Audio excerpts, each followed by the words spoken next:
नमस्कार दोस्तों। कहानी शुरू करने से पहले मैं आपको ये बताना चाहती हूँ कि अगर आप मोरल एंड मोटिवेशन कहानी सुनना पसंद करते हैं तो आप मेरे दूसरे चैनल एम्पावर द लाइफ पर आ सकते हैं। आपका वहाँ स्वागत है। द गोल्डन स्टोरीज में आपका स्वागत है। आइए सुनते हैं अज्ञे जी की लिखी कहानी जी जीविशा। जी जीविशा नामक ये कहानी सबसे पहले जीवन शक्ति के नाम से छपी थी। बाद में अज्ञे जी ने इसका नाम बदल दिया। आइए तो सुनते हैं कहानी जी जीविशा।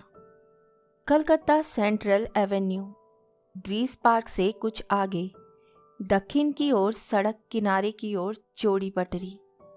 बात्रा अपने घुटनों तक ऊंची, कमर के पास फटी हुई और छाती के सिर्फ बाएं भाग को मुश्किल से ढांपने में समर्थ, मैली धोती का छोर पकड़कर उसे बदन से सटाती हुई चल रही है।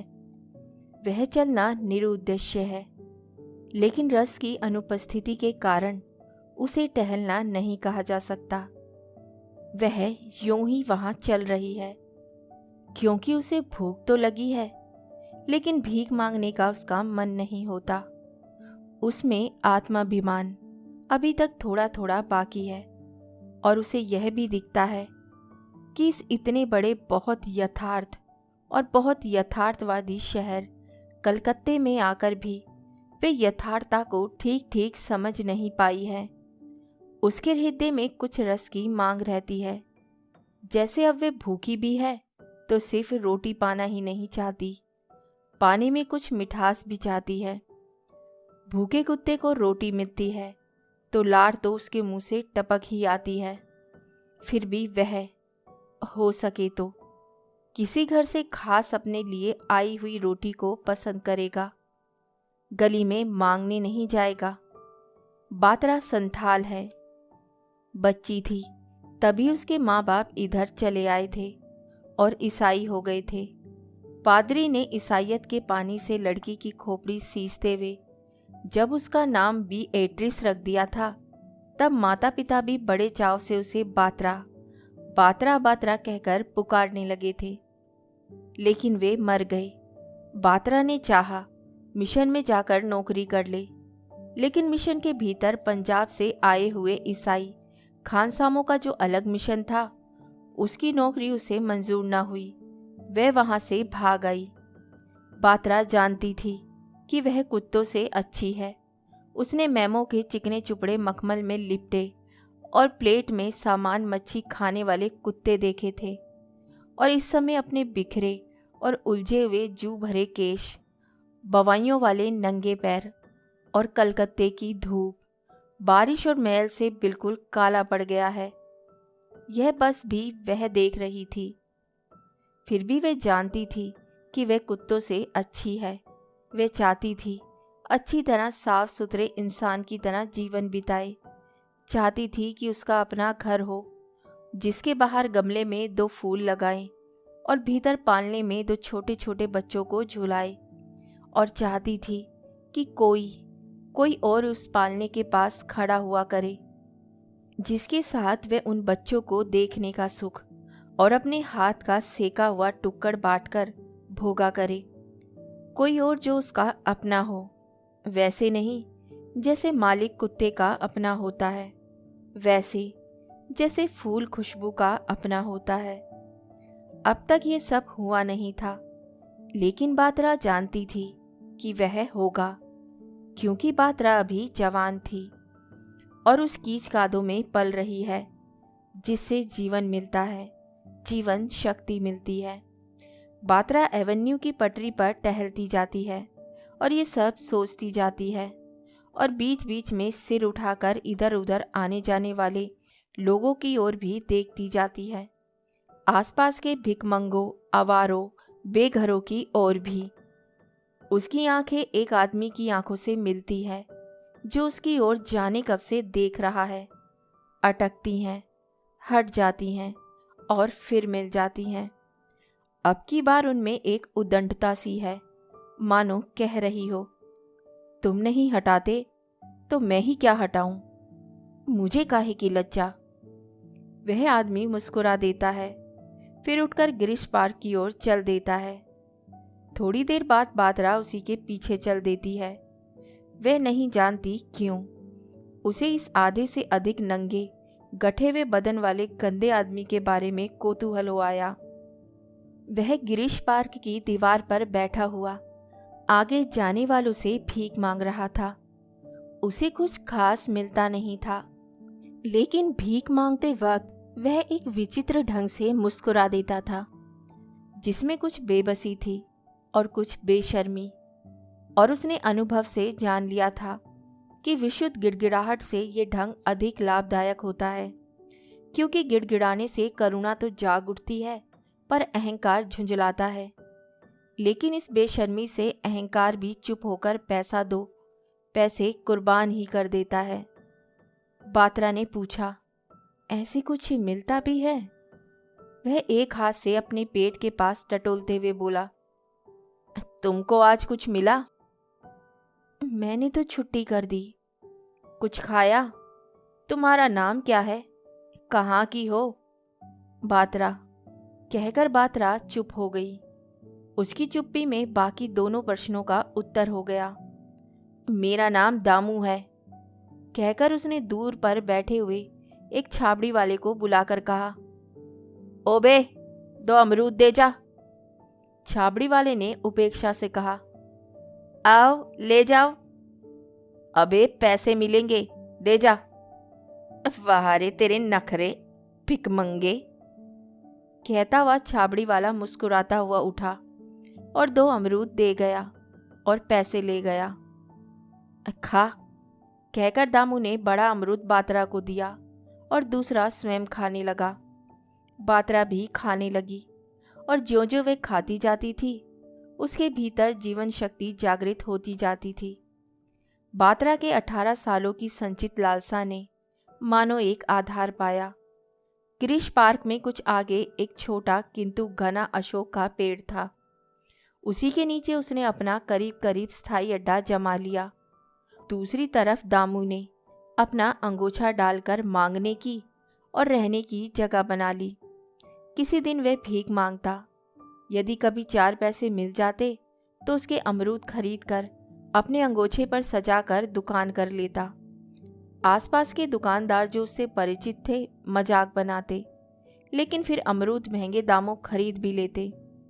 इसी प्रकार कभी दिन में 4-6 पैसों का नफा हो जाता तो दामू बात्रा के लिए तरबूज की एक फांक खरीद लेता या पकौड़ियाँ ले आता और उसे कहता, देख आज तू किसी से मत मांगना। वे हंसकर कहती, और कोई दे जाए तो कहना ले जा, हम कोई भिखमंगे हैं। और दोनों हंस पड़ते। लेकिन इस लापरवाही से और कभी देवात बिक्री ना होने से उसकी शाम इतनी सुखद ना होती और बात्रा थके हुए स्वर में कहती, भूख लगाई। तब दामू एकाएक दुकान उठा लेता और दोनों जने फल बांटकर खा जाते। अगले दिन सवेरे ही दामू कहीं कहीं चल देता, गली गली में भटक कर और कचरा पेटियां देखकर पुरानी टीन, बोतलें, टूटे पुर्जे बटोर कर लाता और एक कबाड़िए के पास 2-3 पैसे में बेच लेता। एक दिन से दूसरा दिन हो जाता, लेकिन कुछ जुटने की नौबत न आती और बात्रा की संचित लालसा उस कभी ना फूलने वाले अशोक के आसपास चक्कर काटकर रह जाती। लेकिन जैसे उसने हारना सीखा ही नहीं था, लालसा को कम उग्र करना भी नहीं सीखा था। साल भर होने को आया, गर्मियां भी फिर चुक चली। आकाश में बादल घिरने लगे। वे आते, घिरकर बिना बरसे ही फिर बिखर जाते और बात्रा को लगता दुनिया गलत हो गई है। वे अशोक के दूसरी ओर बैठे हुए दामू की ओर देखती और ना जाने क्यों उसका हृदय उमड़ आता। उसमें खलबली सी मच जाती। उसकी आंखों को धुंधला सा कोहरा सा दिखने लगता और उन दोनों के बीच में खड़ा वह अशोक वृक्ष का तना उसकी दृष्टि में कांप सा उठता। वह आकाश की ओर मुंह उठाकर कहती, अब तो बारिश होनी ही चाहिए। और दामू भी आकाश की ओर देखता हुआ ही उत्तर देता, हाँ अब तो मेरा भी जी तरस गया। बात्रा का हृदय मानो उछल पड़ता और वे जैसे पूछने को हो उठती, किस चीज के लिए तरस गया है? पर साहस ना होता और दिल फिर बैठ जाता। और आसपास के लोग भी देखने लगे कि उस अशोक वृक्ष के नीचे कुछ बदल गया है। वे लोग बीच बीच में कभी एक तीखी दृष्टि से बात्रा की ओर देखते। उस दृष्टि में थोड़ा सा उपहास और थोड़ी सी लोलुप सी प्रशंसा भी होगी। बात्रा उस दृष्टि को देखती तो सिमट सी जाकर अपने से पूछ उठती, क्या मेरी सूरत अच्छी है? फिर उसका ध्यान अपने सांवले बदन की ओर, अपने सूखे बालों की ओर जाता और प्रश्न मानो मूक होकर बैठ जाता। आज तो होकर रहेगी। दामू ने बात्रा की ओर देखा, फिर उसकी दृष्टि का अनुसरण करते हुए आकाश की ओर और बैठते हुए बोला, हाँ लो, यह लाया हूँ। रात को बात्रा ने गली में कचरा पेटी के पीछे छिपकर एक दूसरी धोती लपेटी, जो पुरानी और कुछ मैली तो थी, पर फटी कहीं से नहीं थी और मोटी भी खूब थी। अपनी जगह लौटकर उसने पुरानी धोती नीचे बिछाई, कुछ दिन पहले लाए गए बोरियों के टुकड़े को ऊपर ओढ़ने के लिए रखा और पेड़ की आड़ में दामू की ओर देखने लगी। रात को बारिश शुरू हुई, लेकिन बात्रा को लगा कि वह जैसे भीग ही नहीं रही है। उस बोरिये के टुकड़े से इतना काफ़ी बचाव हो रहा था, लेकिन हवा के झोंकों से जब वह बोरिया बार बार उड़ने लगा और साथ ही धोती को भी उड़ाने लगा, तब बात्रा पेड़ की आड़ लेने के लिए बिल्कुल उसके तने से सट गई। दूसरी ओर सटे हुए दामू ने पूछा, क्यों भीग रही हो? और बोरी का छोर पकड़कर बात्रा के बदन के नीचे दाब दिया। तब आधी रात थी। वक्त वैसे बहुत नहीं हुआ था, फिर भी बारिश की वजह से एवेन्यू सुनसान पड़ा था। बिजली की गड़गड़ाहट सभ्यता की नीरवता को और भी स्पष्ट कर रही थी। बात्रा को लगा वह अकेली है और उसे कुछ ठंड सी भी लगी। उसने पेड़ के ओर निकट सिमटते हुए कहा, नहीं। दामू ने उसकी ओर हाथ बढ़ाकर बाल छूते हुए कहा, भीग तो गई। बात्रा के भीतर उसका एकांत सहसा उमड़ उमड़ आया। उसकी पुरानी लालसा तड़प उठी। दामू का कोमल स्वर सुनकर उसके भीतर ना जाने क्या हुआ। वह एकाएक हतप्रभ शून्य सी होकर अपने ऊपर छाए हुए और कभी कभी चमक जाने वाले अशोक के गीले पत्तों की ओर देखने लगी। दामू ने फिर बुलाया, क्या हुआ बात्रा? कुछ नहीं। कुछ कैसे नहीं? बताओ ना, कोई तकलीफ है? बात्रा से सहा नहीं गया। उसका बदन जैसे एकदम तप उठा। वह उठकर बैठ गई। बोरिया उसने उतार फेंका। अशोक के तने की छाल में एक हाथ के नाखून जोर से गड़ाकर आंखें फाड़ फाड़ कर सड़क की धुली हुई काली की ओर देखने लगी। दामू ने उसका हाथ धीरे धीरे पेड़ से अलग कर अपने दोनों हाथों में ले लिया। बात्रा ने छुड़ाया नहीं। उसे जैसे पता नहीं था कि वह कहाँ है। दामू ने पुकारा, बात्रा। वह चौंकी। उसने दामू का हाथ झटक दिया, पेड़ से कुछ हटकर बैठ गई। बोली, मुझे मत बुलाओ। क्यों? अचंभे के स्वर में पूछता हुआ दामू उठा और पेड़ के इधर बैठ गया। मुझे माँ की याद आ गई, वह ऐसे बुलाती थी। कहकर बात्रा एकाएक रो उठी और थोड़ी देर में उसकी हिचकी बंद गई। दामू ने कहा, लेट जाओ। वह बिना विरोध किए लेट गई। दामू उसका सिर थपकने लगा और वह सो गई। सवेरा होने को हुआ, तब भी अभी दामू वहीं बैठा था। बात्रा एकदम हड़बड़ा उठी और बोली, अरे? दामू ने जल्दी से टोकते हुए पूछा, क्यों? क्या हुआ? फिर याद आ गई? बात्रा को अपनी रात में कही हुई बात याद आ गई। वह झूठ नहीं बोली थी, लेकिन अब उसे लगा कि वह सच नहीं था। उसने दामू से कहा, तुम सोए नहीं? जाओ, सो जाओ। लेकिन दामू पेड़ के दूसरी तरफ नहीं लौटा। उसे लगा कि पेड़ के एक तरफ से दूसरी तरफ आने का पड़ाव 1.5 वर्ष में तय कर पाया है, तो एक बार कहने से नहीं लौटेगा। और एक बार से अधिक बात्रा ने कहा भी नहीं। आसपास के दुकानदारों ने यह नई व्यवस्था देखी तो एक दूसरे को बुलाकर उन पर फप्तियां कसने लगे। एक ने सुनाकर कहा, आखिर खुल ही गई हकीकत रांड की। लेकिन बात्रा ने जब उदंड रोष से कहा, चुप रहो लाला, तब वह विभत्स हंसी हंसकर चुप हो गया और बात्रा को पैसे अधिक मिलने लगे। लोगों के भीतर छिपा हुआ शैतान जब समझता है कि दूसरों के भीतर भी शैतान बसा है, तब उसकी उस कल्पित मूर्ति को सिर झुकाए बिना नहीं रहता, फिर बाहर से चाहे जो कहे। और बात्रा के भीतर जीवन शक्ति उमड़ने लगी। उसकी वह उत्कंठा घनी होने लगी। कभी कभी रात में वह न जाने कैसा स्वप्न देखकर चौंक उठती और अपना भीगा हुआ सिर दामू के कंधे में छिपाकर, अपना बोरियों का टुकड़ा कुछ दामू के ऊपर भी खींचकर जरा सा काँप कर फिर सो जाती। सर्दियां आईं तो बात्रा के ऊपर एक जेल से नीलाम हुए काले कंबल का आधा हिस्सा था। दामू के सिर पर एक पुरानी खाकी पगड़ी। और जब बसंत के दिनों एक शाम को गिरिस पार्क के पिछवाड़े से मधुमालती की एक बेल में से कुछ फूल तोड़कर उन्हें दामू के पास डालते हुए बात्रा ने अपनी पीड़ा को दबाते हुए लज्जित स्वर में कहा था, मैं अभी आती हूँ, तुम यहीं रहना। और एक ओर को चल दी थी। तब अशोक के पेड़ के नीचे एक एल्युमिनियम का गिलास पड़ा था, एक लिपटी हुई छोटी चटाई, एक टूटी कंघी, एक पीतल की डिबिया, एक पेड़ की शाख में एक पीले कपड़े की पोटली भी टंगी हुई थी। बात्रा जब इन 2 बरसों में इकट्ठी हुई चीज़ों को देखती थी तब उसका जी भर आता था। उसे लगता था कि उसकी लालसा अब फलने के निकट है, क्योंकि अब तो और वे लज्जा में सिमट जाती। चोरी से दामू की तरफ देखती थी कि कहीं उसने ये देख तो नहीं लिया, उसके स्वप्न पढ़ तो नहीं लिए। तो उस दिन सांझ को वे दामू को मधुमालती के फूल देकर चल दी और रात नहीं लौटी। दामू को प्रतीक्षा में बैठे बैठे भोर हो आया। तब वह आई, अपनी लालसा के स्वर्ग की एक ओर सीढ़ी चढ़कर, गोद में एक गुदड़ी में लिपटा हुआ शिशु लिए हुए।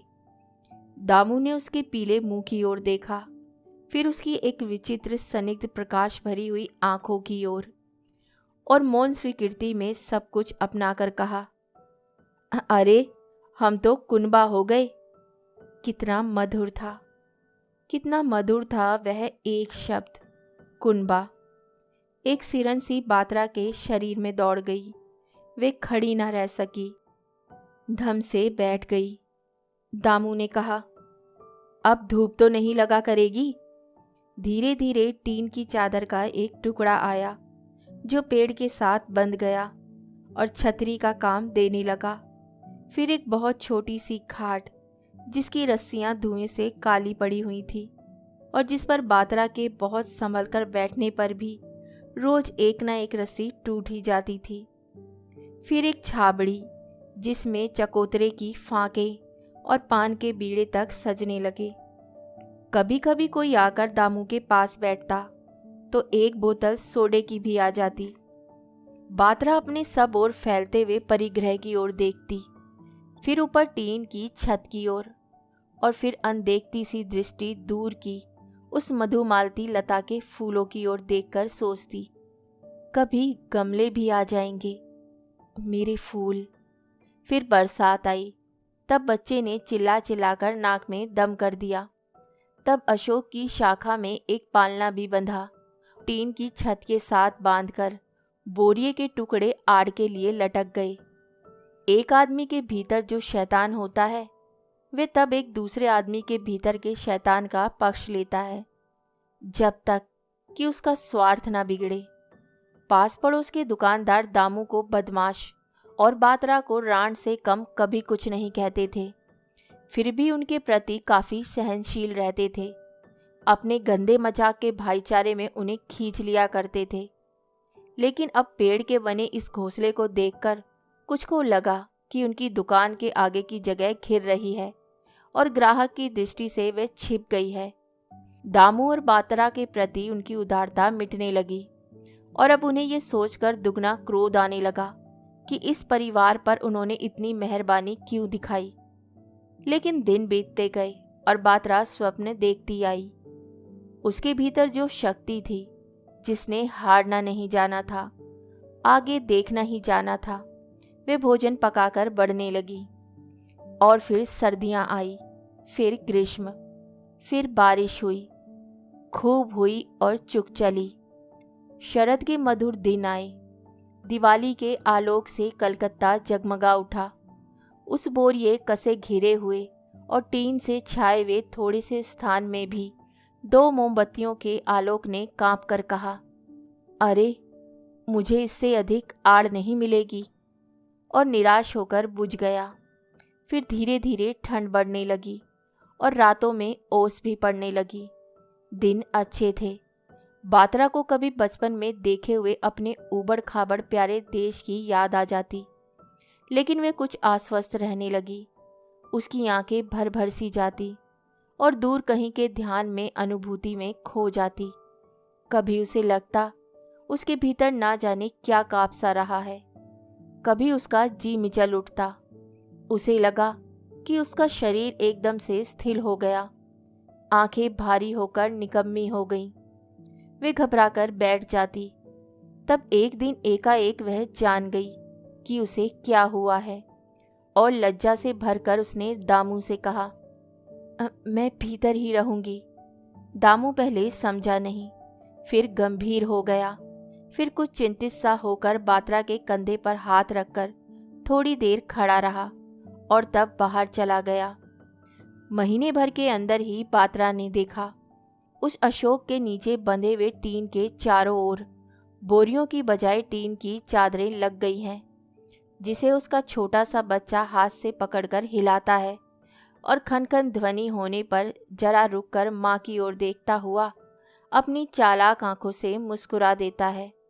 बात्रा कहती है, थट बदमाश, तब खिलखिलाकर हंस पड़ता है। जिस दिन सामने की ओर टीन की कटी हुई चादर बांधकर बंद हो सकने वाला किवाड़ बन गया, उस दिन भीतर आकर दामू ने झूठ मूठ की कठोरता से कहा, अब तो झूठ बोलकर नहीं भागेगी। बात्रा कुछ ना बोल सकी।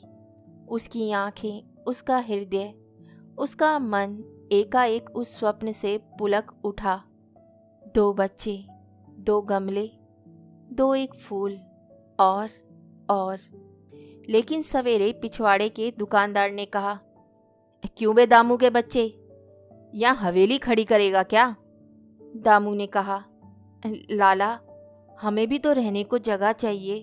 तुम तो है बड़ा आया घर में रहने वाला, और जब यहीं नंगा पड़ा रहता था और कुत्ते बदन चाटते थे तब। फिर तीखे विभत्स व्यंग से, अब वे आ गई है ना लुगाई, तभी तो घर चाहिए उसके। दामू ने उद्दत होकर कहा, लाला, आबरू रखनी है तो जबान संभाल कर बात कहो। लाला चुप हो गया। पर शाम को कारपोरेशन के इंस्पेक्टर ने आकर अपनी छड़ी बात्रा की पीठ में गड़ाते हुए कर्कश स्वर में पूछा, क्यूरी, यह सब क्या है? बात्रा लेटी थी। दामू कहीं गया हुआ था। उठकर बच्चे को गोद से उतारती हुई बोली, क्यों? मेरा घर? तेरे बाप की खरीदी हुई जमीन थी जो घर बनाया। बनी है नवाबजादी, टके टके के लिए गलियों में ऐसी तैसी कराती है। यहाँ सेंट्रल एवेन्यू पर घर चाहिए। बरस भर से बात्रा ने किसी को गाली नहीं दी थी, न दुकानदारों के तकिया कलाम रान शब्द के अतिरिक्त कोई गाली सुनी थी। अब इंस्पेक्टर के मुंह से यह पुण्य सलीला फूटती देखकर वे एकाएक कुछ कह न सकी। उससे हुआ तो सिर्फ इतना कि उसने खींचकर एक थप्पड़ इंस्पेक्टर के मुंह पर मार दिया। इंस्पेक्टर एक क्षण भौचक रह गया। फिर उसने अपनी छड़ी से बात्रा की छाती में, कमर में, टांगों में प्रहार करना आरंभ किया और जबान से इंस्पेक्शन के दौरे करते करते दिमाग में भरकर सड़ान पैदा करती हुई तमाम कलकत्ते की गंदगी उगलने लगा और आखिर में बच्चे को एक ठोकर मारकर आगे बढ़ा और पुकारने लगा, पुलिस पुलिस। पुलिस आई। बात्रा के हथकड़ी लग गई। सहमे हुए बच्चे को अपनी नंगी छाती से चिपटाए उसने देखा। उसकी पोटली, चटाई, चारपाई, गिलास सब पुलिस ने जब्त कर लिए और उसकी स्थिर अनछी आंखों के आगे टीन की चादरें भी उतर आई और अशोक का पेड़ वैसा ही नंगा हो गया जैसा 3 वर्ष पहले था। नशे में ही बात्रा घिसटती हुई थाने की ओर चली। उसे होश तक नहीं आया। जबकि हिरासत में बंद होकर वे बच्चे को नीचे बिठाने लगी, तब उसने देखा कि बच्चे की गर्दन एक ओर लटक रही है और मुंह से लार में मिला हुआ खून बह रहा है। सिपाही ने आकर उसकी फटी धोती का छोर खींचते हुए कहा, इसे निकालो, तलाशी ली जाएगी। लेकिन बात्रा को होश नहीं था। सिपाही उसका बहुत बड़ा हुआ और कुरूप पेट देखकर धोती वहीं फेंक कर छेपा हुआ सा बाहर निकल गया। वह उसे भी नहीं मालूम हुआ। बाहर 2-3 कांस्टेबलों की विभत्स हंसी भी उसने नहीं सुनी। उसने यंत्रवत्र धोती में बच्चे को लपेटा, उसे गोद में लेकर धोती के छोर से उसका मुंह पोंछा, फिर उठकर कोठरी के कोने में अंधेरे में सिमट कर बैठ गई। सवेरे 4 बजे उसे कोठरी से निकाल दिया गया। बच्चा उसे नहीं दिया गया। साधनहीन लोगों के मुर्दे जलाने का पुण्य कार्य कारपोरेशन कर देता है। गिरीश पार्क से पूर्व की ओर मुड़कर विवेकानंद रोड पर कोयले की दुकान के होते को घेरने वाली टीन की चादरों की दीवार की आड़ में दामू और बात्रा। दामू कुछ पुराने अखबारों के गट्ठर में से अखबार निकालकर एक के ऊपर एक बिछाता जा रहा है कि बैठने लायक जगह बन जाए। बात्रा टीन की चादर को संभालने वाले खंभों के सहारे खड़ी प्रतीक्षा कर रही है। मदद उससे की नहीं जाती। उसकी टांगें कांप रही हैं। वे फटी फटी सी दृष्टिहीन सी आंखों से बिस्ते हुए कागजों की ओर देखती जाती है, ऐसे मानो आंखें बाहर की ओर नहीं भीतर की ओर देख रही हो, जहां उसमें दुर्बल, असहाय लेकिन नया जीवन छटपटा रहा है, जहां एक अदम्य जीवन शक्ति नींद में भी तड़प उठती है। अकथनीय सपने देखकर दरवाजे के 2 छोटे छोटे फूल भरे गमले, भीतर पालने में 2 छोटे छोटे बच्चे और बात्रा के पास कोई एक और। कहानी सुनने के लिए धन्यवाद। तो अभी आप सुन रहे थे आज्ञा जी की लिखी कहानी जी जीविशा। जैसा कि कहानी के नाम से ही पता चल जाता है, जी जीविशा का अर्थ है जीने की इच्छा। यह बड़ा अद्भुत शब्द है।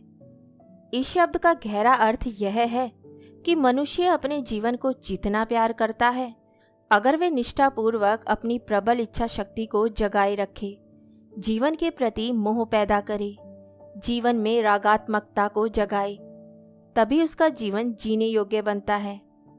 जैसा कि कहानी की नायिका बात्रा को जीने की प्रबल इच्छा थी, जिस कारण अनेक कठिनाइयों के बावजूद भी वे जिंदगी से हार नहीं मानती। दोस्तों, जीवन को प्यार सभी करते हैं, परंतु चाहना अलग बात है। चाहने से कुछ नहीं होता। प्रश्न है कि जिस जीवन को हम चाहते हैं, क्या उस पर हम भरोसा कर सकते हैं? यदि चाहत पक्की है, उसमें निष्ठा है, तो हमारे जीवन में जीवन के प्रति राग पैदा हो सकता है। हम अपने जीवन को लालित्य बना सकते हैं। जीवन तो सबको मिलता है, परंतु जीवन जीने की कला सबके पास नहीं होती। यही जीवन जीने की कला बात्रा में थी। उसने अपने सपनों को कभी नहीं मरने दिया और उसने शुरू से ही अपने जीवन को प्यार करना सीख लिया था। दोस्तों, अगर जीवन को आनंदपूर्ण बनाने का मन बना लिया जाए, तो हमें जीवन का ज़्यादातर पक्ष आनंद में ही दिखेगा। जीवन का काला पक्ष तो वह देखता है जो हारा हुआ और हताश होता है, जीवन को बंजर भूमि बनने से रोकें और जीवन की बगिया में सुंदर गुलाब का पौधा लगाएं। तभी उन फूलों से जीवन सुगंधित हो सकता है। जीवन रूपी कमरे में प्रेम रूपी प्रकाश को भरो। जीवन में अंधकार कोसों दूर रहेगा। बस आवश्यकता है थोड़ा सा विचार करने की, जीवन को समझने की, तो उसके बाद सब कुछ अच्छा होगा। उम्मीद करती हूँ आपको ये कहानी पसंद आई होगी और इसी के साथ मैं आपसे विदा लेती हूँ और कल फिर मिलती हूँ एक नई कहानी के साथ। तब तक के लिए अलविदा।